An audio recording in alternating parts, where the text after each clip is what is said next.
Բարև ձեզ, Արար YouTube-յան ալիքի եթերում հայրենիք վերլուծական հաղորդաշարն է։ Ձեզ հետ եմ ես Վարդուհի Ծատուրյանը եւ իմ զրուցակիցն է այսօր Համերաշխություն կուսակցության նախագահ Սարգիս Ավետիսյանը։ Բարև ձեզ, պարոն Ավետիսյան։ Պարոն Ավետիսյան, միջ անդրադառնալը ներքաղաքական իրավիճակին, ես ուզում եմ անդրադարձ ունենանք արտաքին քաղաքական դաշտում առհասարակ մեր հարևան երկրնում տեսնում ենք, որ խաղաղ չէ։ Ու ըստ ձեզ ինչպիսի ելք այն կունենա։ Շնորհակալ եմ հրավերի համար։ Գիտեք, աշխարհում տարբեր process-ներ են զարգանում եւ սա ակնկալելի էր եւ մենք դրա մասին խոսել ենք մի քանի ամիս առաջ, որ եւ Թուրքիայում եւ Ադրբեջանում չի կարող այդ իշխանությունը երկար տևի եւ քանի որ այնտեղ իրականում բռնապետեր են եւ այդ իրանք ռեժիմները պահում են, այսպես ասած, եւ տեսնում եք առաջինը սկսեց Թուրքիայում եւ ինքը պայթելու է եւ պատմականորեն եթե վերցնենք, չի կարա կայսրությունը այդ բռնապետների իշխանությունը երկար տևի եւ ինչ որ պահի ինքը պայթելու է եւ այն ժամանակվանից երբ որ սկսեց Էրդողանը համարել որ ինքը այսպես ասենք թուրքալեզու երկրների հայրն է եւ հիմնական ոգևորողն է եւ իրանց ծրագրերում կա իսլամական մեծ միություն սարքելու թուրքական երկրներով կամ թրքախոս երկրներում մեծ միություն սարքելու մասին էր ինքը խոսում եւ ինքը ինչ-որ ծրագրեր է իրականացնում։ Ցավոք սրտի Արցախի հարցը եւ մեր հարցը ինքնաբերաբար մտնում է այդ թեմայի մեջ եւ բոլոր այն ուժերը, որոնք օգնում են այդ թուրանական իսլամական այդ միությունը սարքելուն,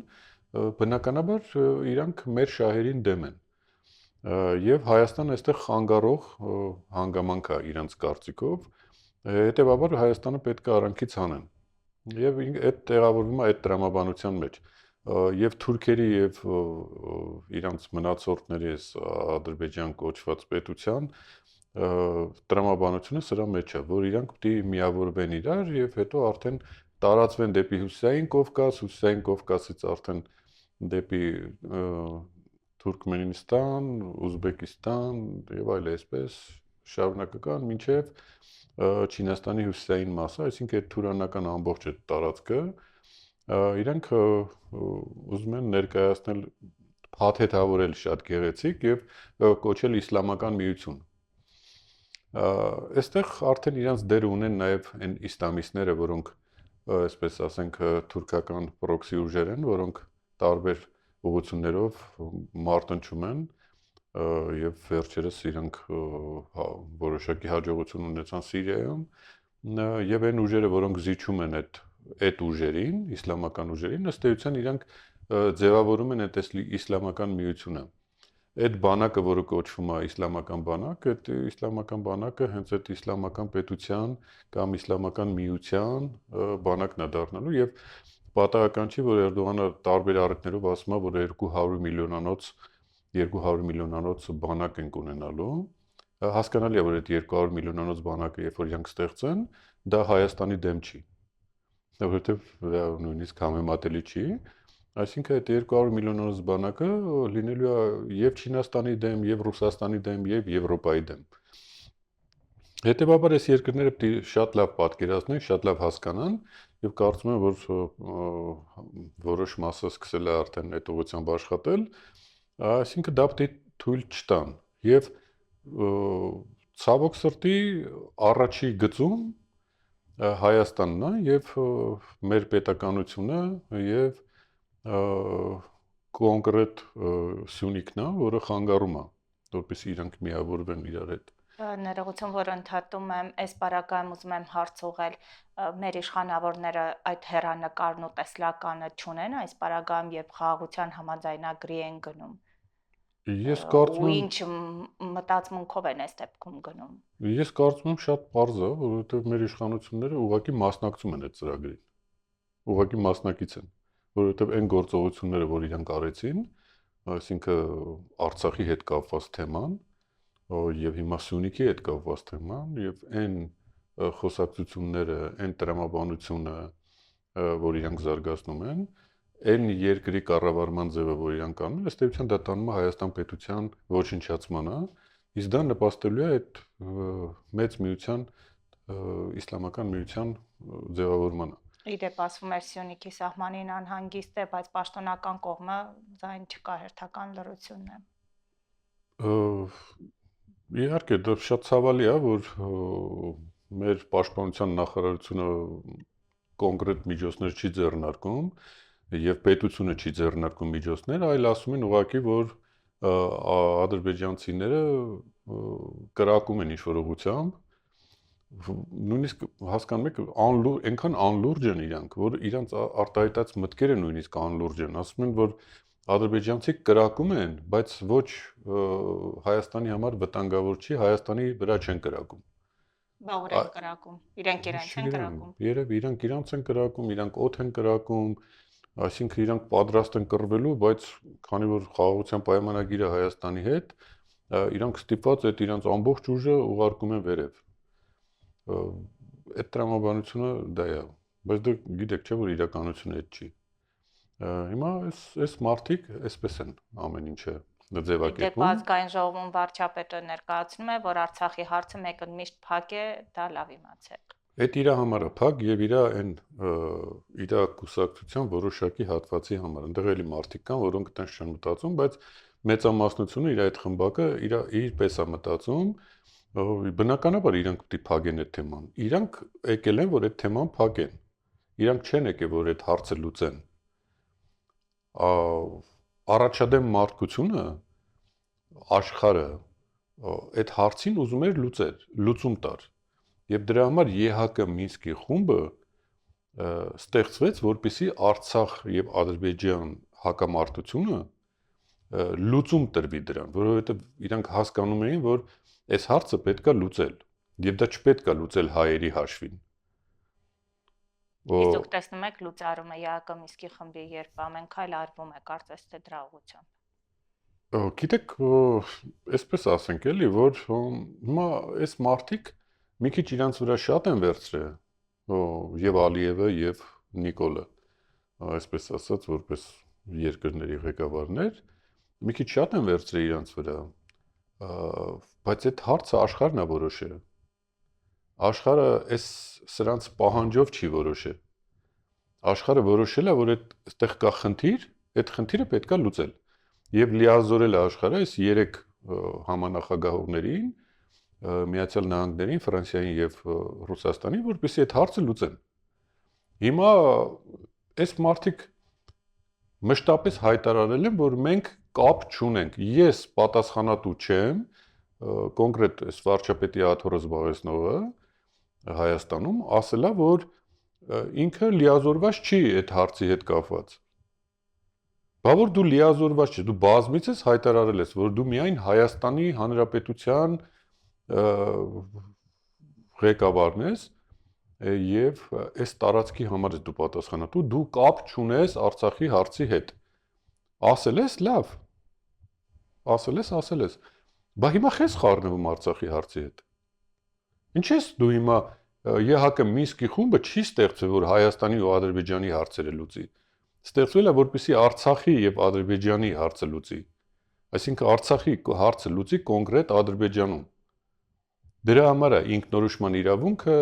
տարածքային ամբողջականությունը եւ այլ տարբեր իրավունքներ այդ թեմաներով մտած։ Հիմա դու ինչ ես ուզում ասես, այսինքն։ Նույն հաջողությամբ հիմա Մոզամբիկի ղեկավարն էլ կարա դիմի, որ այդ հարցը լուծվի։ Եթե դու հայտարարում ես, որ դրա մեջ չկաս դու ուրիշ հարցերի մասին խոսա այն հարցի մասին, որ ադրբեջանցիք մտել են մեր տարածքը, որի պատասխանատուն դու ես, դու սրա մասին խոսա, դու հիմա ԵԱԿ Մինսկի խումբ ես խոսում, ես ինչ ես անում, այսինքն այն բաները, որ քեզ պարտադրում է Ալիևը, գիտեք ինչ է ստացվում, ոնց որ այս երկու ղեկավարները երկրների հիմա գնում են Եվրոպային, աշխարհին, ասեն, որ կամ ՄԱԿ-ին, ասեն, որ գիտեք, բանը, մենք այդ ցեղասպանությունը արել ենք, վերջացրել ենք, արդեն մաքրել ենք, այդ հարցը չկա, ու բան արեք, եկեք այդ խումբը լուծարեք, այդ խումբը պետք չի որ էլ լինի, բան եւ այլն։ Բայց ես չեմ կարծում, որ աշխարհում իրանց խելքին են։ Աշխարհը կասի դուք երկուսդ էլ պատասխան եք տալու այդ արածների համար, որովհետեւ աշխարհը ուրիշ ձևով պիտի լուծի այդ հարցը։ Այդ ժողովուրդը պիտի հետ գնա իր տեղը, պիտի ստանա իր ինքնորոշման իրավունքը, դուք էլ որպես բռնապետներ, որպես դիկտատորներ, որպես պատերազմ հրահրողներ, մեծ հաշվով աշխարհի դեմ արտահայտվող մարդիկ պետքա դատվեք դրա համար։ Ես կարծում եմ այդպես է այդ հարցը լուծվելու։ Իդեպ երբ մենք խոսում ենք արցախահայերի մասին, տեսանք, որ հավաքվել են արցախահայերը իրենց բողոքի ձայնն են բարձրացնում, լավ ինչ անի այս պարագայում արցախահայը, երբ որ կանգնած է այսօր լուրջ մարտահրավերների առաջ եւ մենք տեսնում ենք, որ քաղաքական դաշտի կողմից ոչ մի կարծես թե աջակցություն էլ չկա այլևս։ Արցախահայերը ուզում են, որպեսզի իրենց իրավունքները ինչ որ ձևով, ինչ որտեղ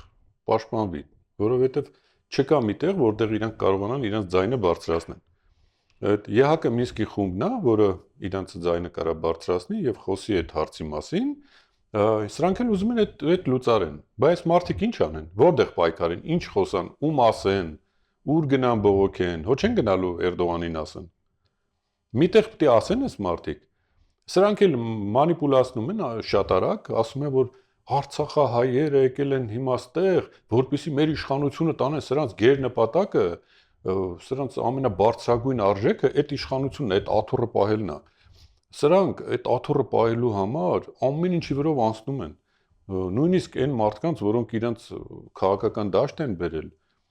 եւ ամոթել չեն անում, ասենք այդ մարդկանց հասցեին ինչ-որ բաներ են խոսում։ Իդեպ մենք տեսանք, որ այո, գլխավոր դատախազ ազգային ժողով եկավ, այո, եւ անձեռնամխելիությունից զրկելու Հովիկ Աղազարյանի եւ Տարոն Մարգարյանի հարցով։ Հիմա ես կուզեմ անդրադարձ ունենանք նաեւ այս թեմաներին։ Շատ լավ։ Սա քաղաքական պատվեր է ըստ ձեզ, թե իրոք ցանկանում են քրեական գործ բացահայտել։ Դե ակնհայտ է, չէ՞ որ սա քաղաքական պատվեր է։ Այս իշխանությունը միայն քաղաքական պատվերներով է առաջնորդվում։ Այստեղ արդարադատություն, բան, այդպիսի բաներ գոյություն չունեն։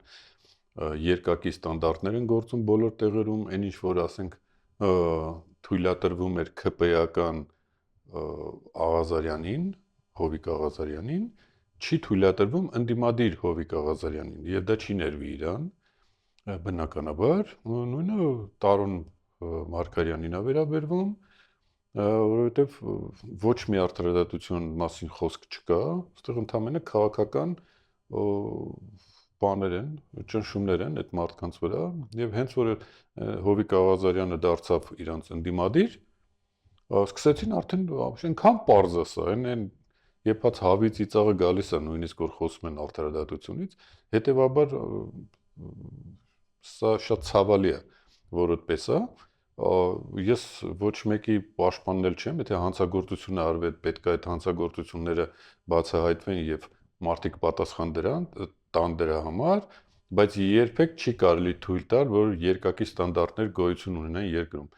Աշխարհի բոլոր դիկտատորական երկրներում երկակի ստանդարտներ կան։ Ովքեր դիկտատորի կողմից են, ինչ ասես կարող են անել, ովքեր դիկտատորի դեմ ինչ-որ արտահայտություն են անում, ամբողջ պետական ապարատը ուղղում են նրան դեմ, ռեպրեսիաներ եւ այլն եւ այլն։ Ես նաեւ ուզում եմ անդրադարձ ունենանք վարչապետի խոսքին, որտեղ նշում է, որ ցանկանում է խոսել երկու առաջի, երկրորդ եւ երրորդ նախագահների հետ, բանավիճել, շատ կոպիտ է արտահայտվում, որը գտնում եմ ճակերտավոր հարիժ չէ ամեն դեպքում երկրի ղեկավարի։ Դուք ինչպես կմեկնաբանեք առհասարակ այս մոտեցումները։ Գիտեք, դուք շատ մեղմ ասեցիք, հարիժ չի, դա փողոցային մակարդակի խոսակցություն է։ Դա երկրի ղեկավարի, երկրի առաջի դեմքի իշխող մեծամասնության եւ սեր ու համերաշխություն քարոզող գաղափարով եկած իբր թե այդպես են չէ խոսում սկզբից։ Դա այդպիսի մի քաղաքական գործ չի, խոսակցություն չի, դա փողոցային մակարդակի խոսակցություն է, պատերով կտամ, կծեփեմ, ես ինչ կանեմ, բան, նույնիսկ մարդիկ լուրջ չեն վերաբերվում արդեն։ Ուղղակի իրավիճակն է շատ լուրջ երկրում, թե չէ իր արտահայտությունների ոչ ոք լուրջ չի վերաբերվում եւ բոլորը գիտեն, նույնիսկ արդեն իրար մեջ խոսում են մարդիկ անլրջության մակարդակի մասին եւ նախագահների հասցեին այդպիսի, հետո իր հետևից այն մարդիկ, ովքեր այդ համապատասխան տեղը մտնելու process-ը լավ սովորել են, ոնց պետք է մտնել, նա երբ որ ինչ-որ բան է ասում, հետևից սկսում են կրկնել, չէ՞, մյուս Իրանից ներքև պաշտոնյաները, եւ ինչեր են ասում, օրինակ ասվում է, որ նրանք երբեք էլ նախագահ չեն, նույնիսկ նախկին նախագահներ չեն եղել։ Բան մեկը հարցնի, այդ որ նախագահ չէին, այդ օրենքները խի կատարում, այդ հրամանները խի կատարում ժամանակին։ Այդ ոնց եք դրանց հրամանագրերով, այդ ազգային ժողովներով, որը լեգիտիմ չի, այդ ոչ լեգիտիմ սահմանադրությամբ ոնց եք ազգային ժողովի падգամավոր դառնում, թե հայ ժողովրդի պատմությունը ձեզանից է սկսում։ Այսինքն հասկանում եք, չէ՞ ինչ են ասում այս մարդիկ։ Նույնիսկ ես չեմ կարծում, որ քաղաքական ուժերը պետք է այդ մասին խոսան, որովհետև դե խոսալու բան չկա։ Դա ամոթ է մեզ, ուղղակի ամոթ է այդ մակարդակի իշխանություն ունենալը։ Նախկին նախագահներն էլ ոնց որ թե պատասխանել են տարբեր ձևերով,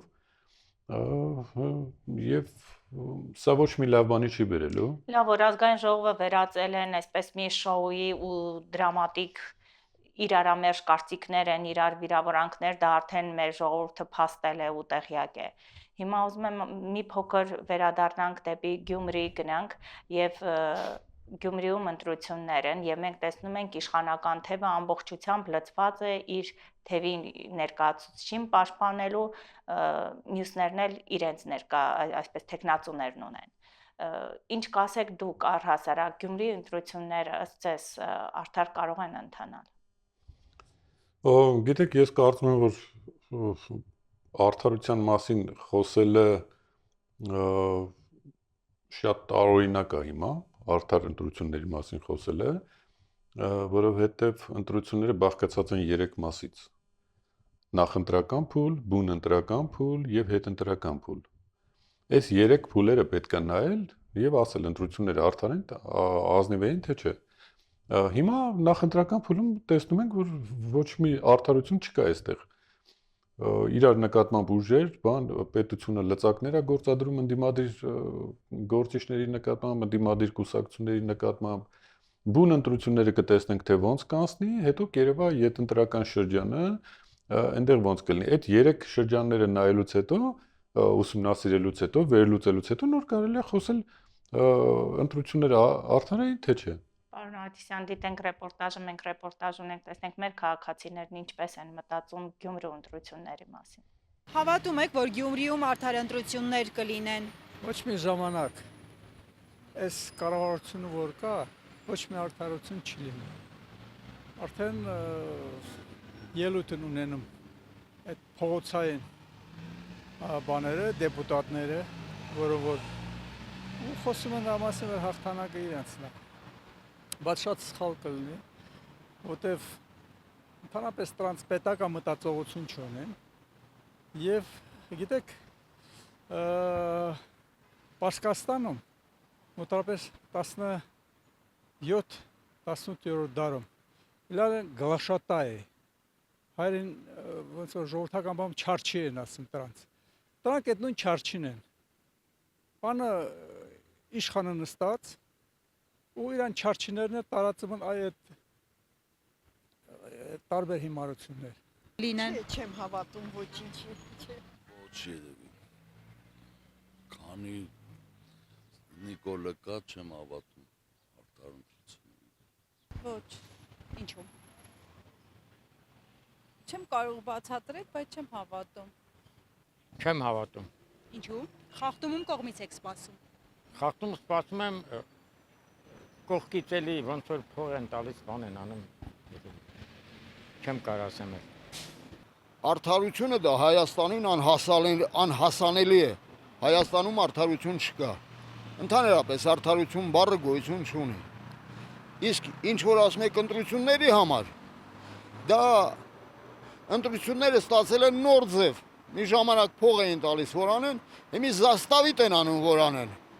Պարզա, արդարություն չկա։ Ես ոչ մեկին չեմ հավատում։ Այս երկիրն էլ դժբախտ իրավիճակի մեջ է։ Շատ դժբախտ իրավիճակի։ Ողբալու իրավիճակի մեջ է այս պետությունը, Հայաստան կոչված է։ 4 հատ պրեզիդենտ ընդունեցինք։ Ոչ մեկը հայրենիքի համար սիրտը չցաված։ Հիմա այս մեկինը թե ցավում է, թե չի ցավում, չեմ կարող ասեմ, բայց բոլոր դեպքերում շատ թույլ է։ Եվ գաղափարապես, եւ ֆիզիկապես, եւ ռազմականապես, եւ մտածելակերպով։ Ինչպես կարող է լինել արդարություն, եթե թոշակառուն իրանք ստանում են մոտ 2 միլիոն աշխատավարձ, թոշակառուն ոչինչ։ Այսօր միջնադարյան հարկերը թարմացված դրված է Հայաստանի վզին, միջնադարյան հարկերը թարմեցված Հայաստանի վզին է դրված, բայց ոչ մի օգուտ չկա, ինչի համար։ Այսինքն գործարան չունենք, ոչինչ չունենք, մնացել է անդերքը, անդերքն էլ իրանք են ուտում, իրանք չի հերիքում։ Խե ժողովուրդն ինչ անի։ Մենք հայերս մի հատ իրավունք ունենք, անհերթ մեռնելու իրավունք, այս հողը պաշտպանելու, բայց այս հողի վրա ապրելու իրավունք չունենք։ Եթե ես ուզում եմ տուն սարքեմ իմ զավակներին տնավորեմ, իրավունք չունեմ սարքելու, բայց այս հողը պաշտպանելու, այս հողի համար արյունով վճարելու իրավունք ունեմ։ Արդարությունը որտեղ մնաց աղջիկ ջան, կարող եք ինձ ասել։ Կարող եք, չեք կարող։ Տուն են սարքում, այնց գումար են ասում։ Աշխատավարձ տու այդ տան գինը ո՞նց է։ Հələ մի հատ համեմատի։ Ինչ եք մեզ կողում հավերժական պարտքերի մեջ, պարտքատապ թաղում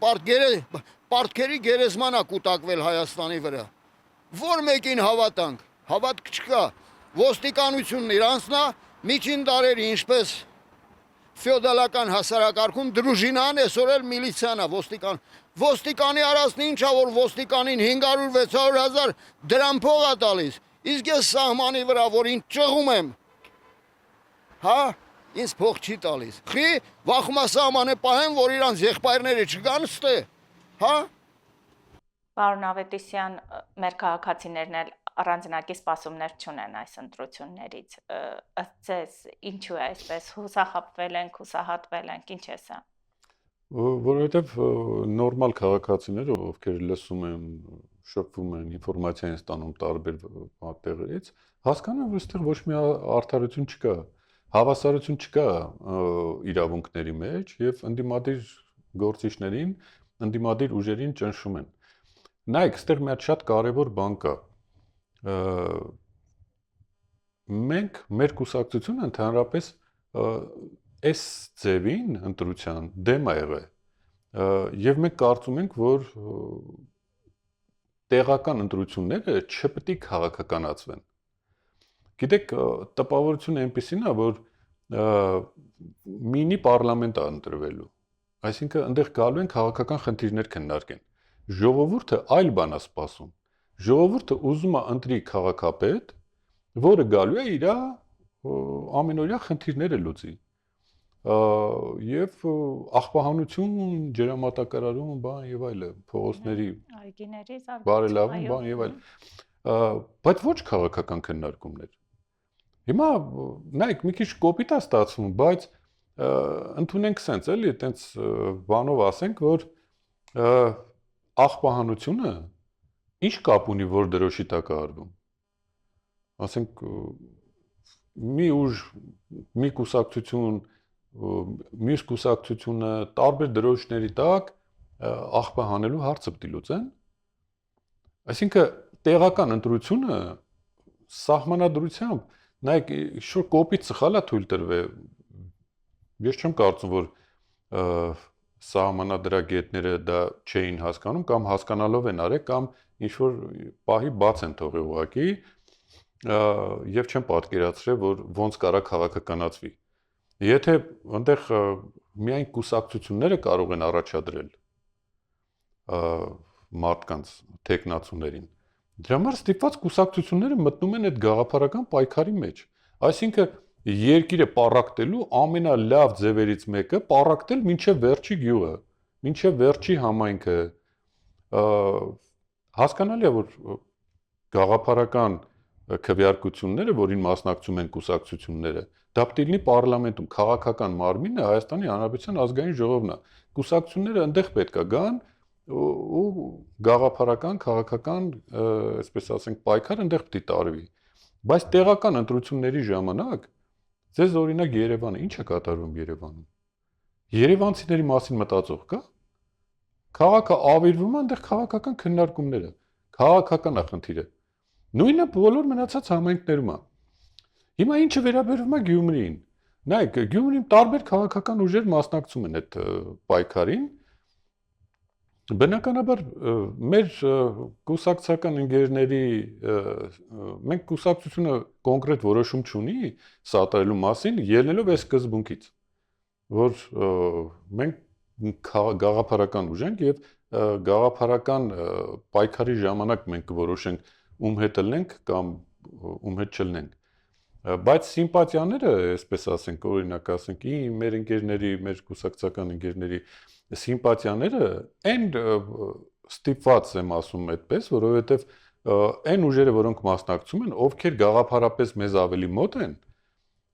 ովքեր օրինակ ասենք հիմա սոցիալիզմի գաղափարի կողմնակիցները, որ մասնակցում են այդ ընտրություններին,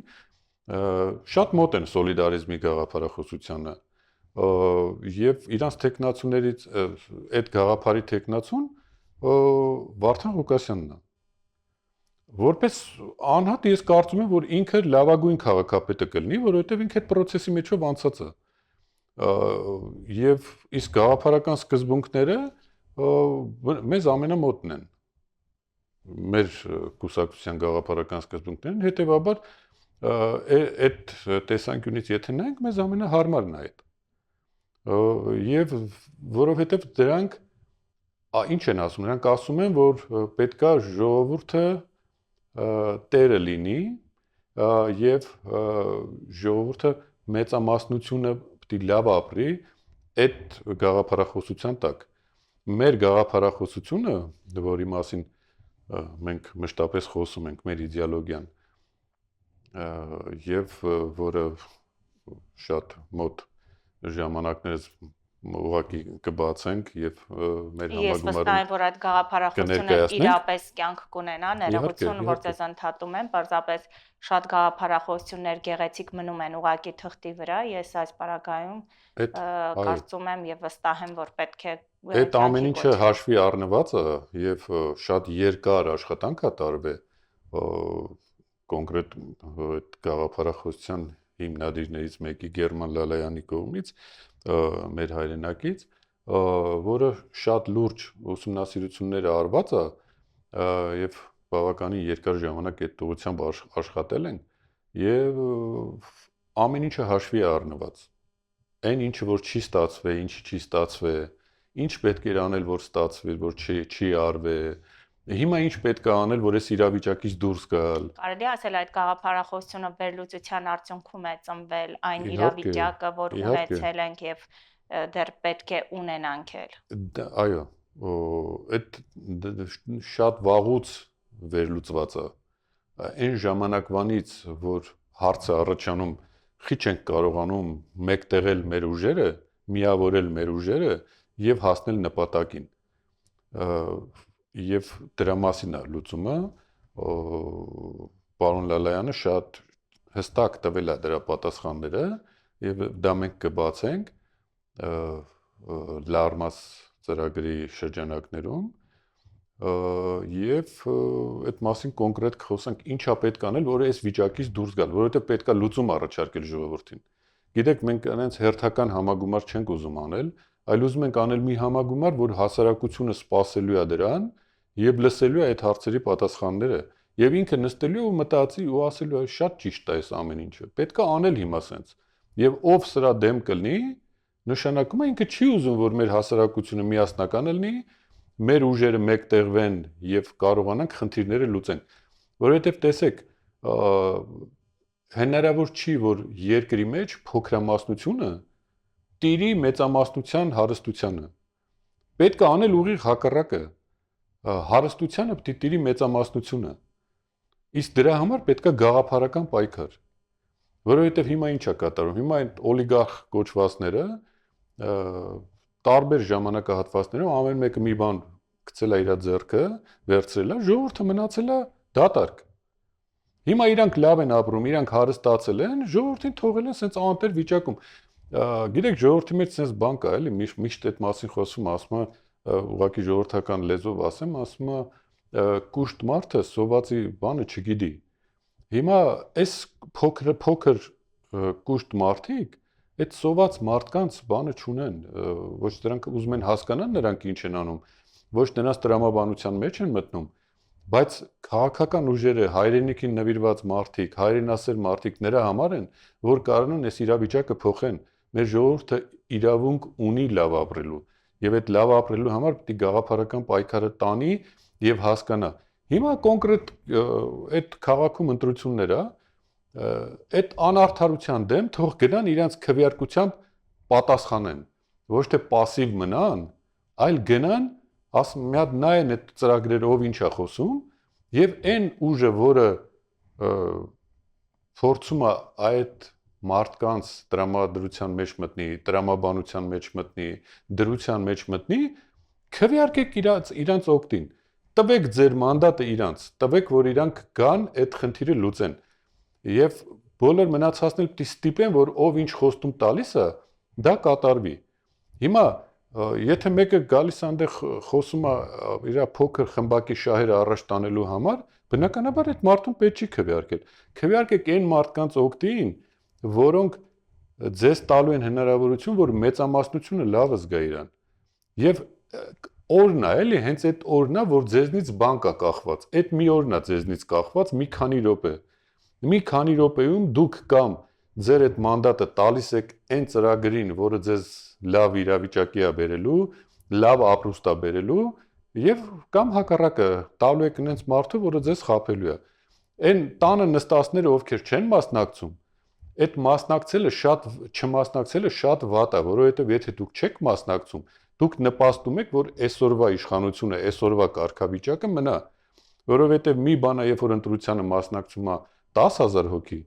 20,000 հոգի, մի բան է, որ ընտրությանը մասնակցում է 50,000 հոգի,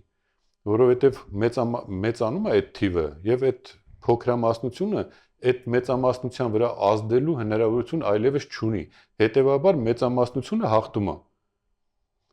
Ընդհանրապես սա, չգիտեմ ինչքանով պարզ ասեցի, բայց կարծում եմ, որ ապագան գաղափարական ուժերինն է եւ այս ժամանակավոր երևույթները, որոնք հայտնվել են ու պղծել են այս կյանքը,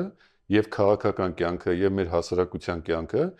կընկնի բնականon հունի մեջ եւ մենք կսկսենք մեր խնդիրները լուծել, որովհետեւ եթե չկա միասնություն, չկա համերաշխություն, ոչ մի լավ բան չի ստացվի։ Իրար պառակտել, իրար ուտել, իրար դեմ խոսալ, դա քաղաքականություն չի։ Բարի, շնորհակալ եմ, պարոն Ավետիսյան, մեր ժամանակը ավարտվեց, հուսամ մեր քաղաքացիները իրենց ընտրության մեջ նաև համերաշխու, միասնական ու հարթ կլինեն։ Մնացեք խաղաղությամբ, Աստված ձեզ պահապան։